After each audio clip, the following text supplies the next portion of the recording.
Robin Hood o Robin Good? Paano nyo makikilala at paano nyo malalaman kung ang naihalal ninyong politiko o opisyal ay isang Robin Hood o Robin Good?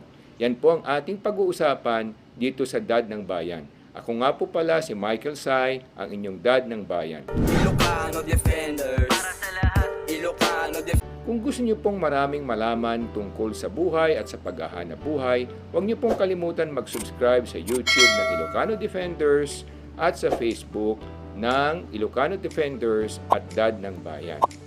Ngayon po, talakayin natin ang paksang ito, Robin Hood o Robin Good. Ano po ang pagkakilala natin kay Robin Hood? Makikita natin sa mga iba't ibang pelikulang ating napanood na ang isang Robin Hood ay kukuha o magnanakaw sa mga mayayaman at ipamamahagi sa mga mahihirap. Yan po yung tinatawag nating mga Robin Hood sa mga pelikulang ating napanood. Ano naman po yung Robin Good? Yung Robin Good po ay isang taong magsisilbi at titiyakin niya na lahat ng tao ay makikinabang at tutulungan, lalong-lalo na yung mga mahihina, mahihirap at mga nangangailangan. So, paano natin makikita ang kanilang pagkakaiba? Tingnan natin ang katangian ni Robin Hood. Si Robin Hood, kadalasan ay nakikita natin na sakim o makasarili.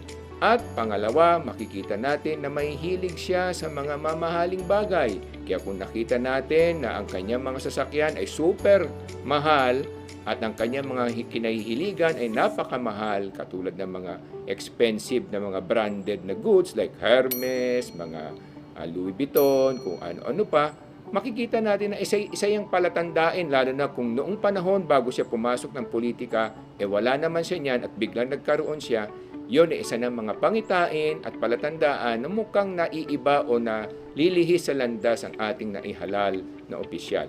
Pangatlo, marami siyang gagawing proyekto na puro papogi. Mga proyektong tinitiyak niyang makakapagbigay ng sapat na media mileage sa kanya para nang sa ganon, sumikat siya para mas lalo siyang tumaas sa kanyang posisyon at makakuha siya ng mga kikitain sa mga supplier o sa mga kontratista na maaari niyang makausap dahil nga sa dami ng proyekto. Pero itong mga proyektong ito hindi naman talaga nakakatulong sa marami kung hindi sa iilan lamang. Kaya purely papogi projects ang ginagawa. Pang-apat, makikita natin na mga kasapi ng kanyang mga pamilya biglang nag-iba ang takbo ng buhay. Ang antas ng kanilang kabuhayan ay biglang nagbago. Yung mga lifestyle nila, pabiyahe-biyahe sa mga mamahaling lugar at makikita natin na bumibili ng mga mamahaling bagay. So yun ang mga palatandain at pangitain ng ating naihalal ay isang Robin Hood. Ngayon, ano naman yung Robin Good? Meron ba talagang Robin Good? Meron ba talagang martir na politiko at naihalal na politiko sa ating bayan? Meron naman po. Makikita rin naman natin na marami sa mga politiko natin na pag naihalal mo, talaga naman ang ginagawang proyekto yung makakabuti sa mga kababayan natin.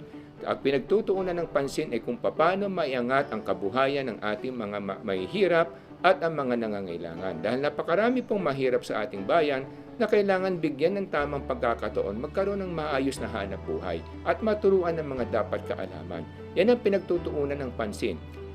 Hindi po siya palaging papogi at gumagawa ng mga proyekto na pangsarili lamang, yung tinatawag natin mga EPAL projects, pero ang ginagawa niya mga proyekto ay para sa mga nangangailangan talaga. Kadalasan sa kanila tahimik lamang, mga silent workers, pero makikita natin na yung kanilang mga kababayan ay natutulungan mabigyan ng maayos na kabuhayan at paghahanap buhay.